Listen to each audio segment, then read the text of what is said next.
Friends, ಎಲ್ಲರೂ ನಮಸ್ಕಾರ. ರೇಖಾ ಅಡುಗೆಗೆ ಸ್ವಾಗತ. ನಾನು ಇವತ್ತು ಮಾಡ್ತಾ ಇರೋಂಥ ರೆಸಿಪಿ ಮಶ್ರೂಮ್ ಫ್ರೈಡ್ ರೈಸು. ಈ ಮಶ್ರೂಮ್ ಇಷ್ಟಪಡೋರಿಗೆ ಈ ಥರ ಡಿಫ್ರೆಂಟಾಗಿ ಹೋಟೆಲಲ್ಲಿ ರೆಸ್ಟೋರೆಂಟ್ಗಳಲ್ಲಿ ಮಾಡೋ ಥರ ಮಾಡಿಕೊಟ್ಬಿಟ್ರೆ ತುಂಬ ಇಷ್ಟಪಟ್ಟು ತಿಂತಾರೆ. ಇದು ಮಾಡೋದು ಸುಲಭ. ಇದು ಹೇಗೆ ಮಾಡೋದು, ಇದಕ್ಕೆ ಬೇಕಾಗೋ ಇಂಗ್ರೀಡಿಯೆಂಟ್ಸ್ ನೋಡೋಣ. ನೋಡಿ, ಅನ್ನ ಮಾಡಿಟ್ಕೊಂಡಿದ್ದೀನಿ 1 ಕಪ್ ಆಗೋಷ್ಟು. ನಾನು ಇವತ್ತು ಬಾಸುಮತಿ ಅಕ್ಕಿಯಲ್ಲಿ ಮಾಡಿಟ್ಕೊಂಡಿದ್ದೀನಿ ಉದ್ರುದ್ರಾಗಿ. ನೀವು ಬೇಕಂದರೆ ನಾರ್ಮಲ್ ರೈಸಲ್ಲಿ ಕೂಡ ಉದ್ರುದ್ರಾಗಿ ಅನ್ನ ಮಾಡಿಟ್ಕೊಳ್ಳಿ. ಮತ್ತು 100 ಗ್ರಾಮ್ ಆಗೋಷ್ಟು ಮಶ್ರೂಮ್ನ ಈ ಥರ ಲೇಯರಾಗಿ ಕಟ್ ಮಾಡಿ ಇಟ್ಕೊಂಡಿದ್ದೀನಿ. ಚೆನ್ನಾಗಿ ವಾಶ್ ಮಾಡಿ ಇಟ್ಕೊಳ್ಳಿ.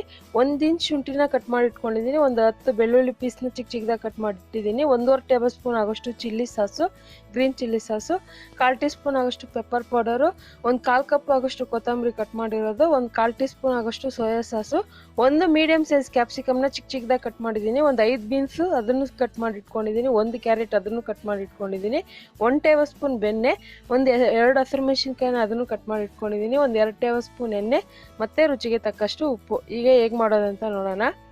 ನೋಡಿ, ಸ್ಟವ್ ಮೇಲೆ ಒಂದು ಬಾಣಲಿ ಇಟ್ಕೊಂಡು ಅದಕ್ಕೆ 2 ರಿಂದ 3 ಟೇಬಲ್ ಸ್ಪೂನ್ ಎಣ್ಣೆ ಹಾಕ್ಕೊತಾ ಇದ್ದೀನಿ. ಯಾಕಂದರೆ ಇದ್ರ ಜೊತೆಗೆ ಬೆಣ್ಣೆ ಕೂಡ ಯೂಸ್ ಮಾಡ್ತಾ ಇದ್ದೀನಿ. ಸೊ ಡಿಫ್ರೆಂಟಾಗಿ ಟೇಸ್ಟ್ ಸಖತ್ತಾಗಿರುತ್ತೆ. ಸೊ ನೀವೇನಾದರೂ ಹೊರಗಡೆ ರೆಸ್ಟೋರೆಂಟಲ್ಲಿ ಹೋಟೆಲ್ ತಿಂದಿದ್ರೆ ಸೊ ಅದೇ ಟೇಸ್ಟ್ ಬರುತ್ತೆ ಇದು. ಸೊ ಬೆಣ್ಣೆ ಇಷ್ಟಪಡಲ್ಲ ಅನ್ನೋರು ಪರವಾಗಿಲ್ಲ, ಎಣ್ಣೆಲಿ ಕೂಡ ಮಾಡ್ಕೋಬೋದು, ತುಂಬ ಚೆನ್ನಾಗಿರುತ್ತೆ. ಇದಕ್ಕೆ ಹಸಿರು ಮೆಣಸಿನ್ಕಾಯಿ ಹಾಕ್ತಾಯಿದ್ದೀನಿ. ನಾನಿಲ್ಲಿ ಗ್ರೀನ್ ಚಿಲ್ಲಿ ಸಾಸು ಹಾಕ್ತಾಯಿದ್ದೀನಿ, ಹಸಿರು ಮೆಣಸಿನ್ಕಾಯಿ ಹಾಕ್ತಾಯಿದ್ದೀನಿ. ಸೊ ಖಾರ ಸ್ವಲ್ಪ ಚೆನ್ನಾಗಿದ್ರೆ ಇದರಲ್ಲಿ ತಿನ್ನೋಕ್ಕೆ ತುಂಬ ಟೇಸ್ಟಾಗಿರುತ್ತೆ. ಮತ್ತು ಇದಕ್ಕೆ ಬೆಳ್ಳುಳ್ಳಿ ಶುಂಠಿ ಕೂಡ ಹಾಕ್ಕೊಂಡು ಚೆನ್ನಾಗಿ ಫ್ರೈ ಮಾಡ್ಕೊತಾ ಇದ್ದೀನಿ. ಮತ್ತು ಇದಕ್ಕೆ ಬೀನ್ಸು ಕ್ಯಾರೆಟ್ ಹಾಕ್ಕೊತಾ ಇದ್ದೀನಿ. ಆದಷ್ಟು ಚಿಕ್ಕದಾಗಿ ಕಟ್ ಮಾಡ್ಕೊಳ್ಳಿ, ಯಾಕಂದರೆ ಎಣ್ಣೆಲಿ 1 ನಿಮಿಷಕ್ಕೆ ಫ್ರೈ ಆಗಿಬಿಡ್ಬೇಕು. ಮತ್ತು ಮಶ್ರೂಮ್ ಹಾಕ್ತಾಯಿದ್ದೀನಿ. ಮಶ್ರೂಮ್ನಲ್ಲಿ ನೀರಿನ ಅಂಶ ಬಿಡುತ್ತೆ.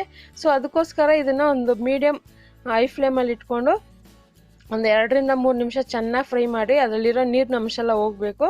ಮಶ್ರೂಮ್ ಕೂಡ ಚೆನ್ನಾಗಿ ಬೆಂದು ಒಂದು ಕಲರ್ ಚೇಂಜ್ ಆಗುತ್ತೆ. ಸೊ ಇವಾಗ 2 ರಿಂದ 3 ನಿಮಿಷ ಫ್ರೈ ಮಾಡಿದ್ದೆ. ಅದ್ರ ಜೊತೆಗೆ ಇವಾಗ ಕ್ಯಾಪ್ಸಿಕಮ್ ಹಾಕ್ಕೊತಾ ಇದ್ದೀನಿ. ಮತ್ತು ನಿಮ್ಗೆ ಏನಾದರೂ ಹಸಿರು ಬಟಾಣಿ ಅಂದರೆ ಹಸಿ ಬಟಾಣಿ ಸಿಕ್ಕಿದ್ರೆ ಅದು ಕೂಡ ಹಾಕೋಬೋದು. ಸೊ ಒಣ ಬಟಾಣಿ ಯೂಸ್ ಮಾಡೋಕ್ಕಾಗಲ್ಲ, ಹಸಿ ಬಟಾಣಿ ಅಂದರೆ ಹಾಕೋಬೋದು. ಇದಕ್ಕೆ ಪೆಪ್ಪರ್ ಪೌಡ್ರ್ ಹಾಕ್ಕೊತಾ ಇದ್ದೀನಿ. ಸೊ ಇವಾಗ ಬೇಕಂದರೆ ಮೀಡಿಯಮ್ ಫ್ಲೇಮಲ್ಲೇ ಇಟ್ಕೊಂಡು ಇದನ್ನು ಫ್ರೈ ಮಾಡ್ಕೊಳ್ಳೋಣ. ಇದಕ್ಕೆ ಉಪ್ಪು ಮತ್ತು ಸೋಯಾ ಸಾಸ್ ಹಾಕ್ತಾಯಿದ್ದೀನಿ. ಸೋಯಾ ಸಾಸು ಸ್ವಲ್ಪ ಕಡಿಮೆನೇ ಹಾಕ್ಕೊಳ್ಳಿ, ಪರವಾಗಿಲ್ಲ, ಜಸ್ಟ್ ಫ್ಲೇವರು ಕಲರ್ಗೋಸ್ಕರ ಟೇಸ್ಟ್ ಚೆನ್ನಾಗಿರುತ್ತೆ. ಮತ್ತು ಗ್ರೀನ್ ಚಿಲ್ಲಿ ಸಾಸ್ ಹಾಕ್ತಾಯಿದ್ದೀನಿ. ನಿಮಗೆ ಕೆಂಪು ಕಲರ್ಗೆ ಬೇಕಂದರೆ ರೆಡ್ ಚಿಲ್ಲಿ ಸಾಸ್ ಕೂಡ ಹಾಕೋಬೋದು.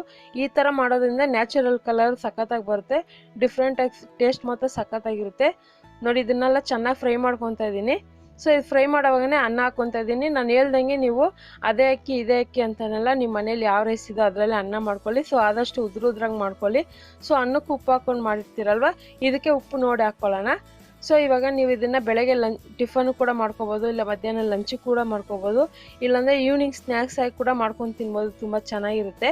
ಅಂದರೆ ಸಂಜೆ ಹೊತ್ತು ಕೂಡ ಮಾಡ್ಕೊಂಡು ಡಿಫ್ರೆಂಟಾಗಿ ಟೈಮ್ ಪಾಸು ಕೂಡ ಮಾಡ್ಕೊಂಡು ತಿನ್ಬೋದು, ತುಂಬ ಚೆನ್ನಾಗಿರುತ್ತೆ.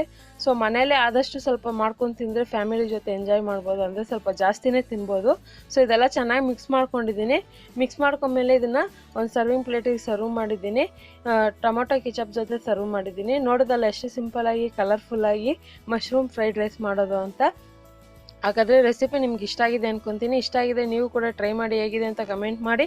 ಮತ್ತಷ್ಟು ಈಸಿ ರೆಸಿಪಿಗೋಸ್ಕರ ರೇಖಾ ಅಡುಗೆ ಚಾನಲ್ನ ಸಬ್ಸ್ಕ್ರೈಬ್ ಮಾಡಿ, ಶೇರ್ ಮಾಡಿ, ಲೈಕ್ ಮಾಡಿ. ಈ ವಿಡಿಯೋ ನೋಡಿದ್ದಕ್ಕಾಗಿ ಎಲ್ಲರಿಗೂ ಧನ್ಯವಾದಗಳು.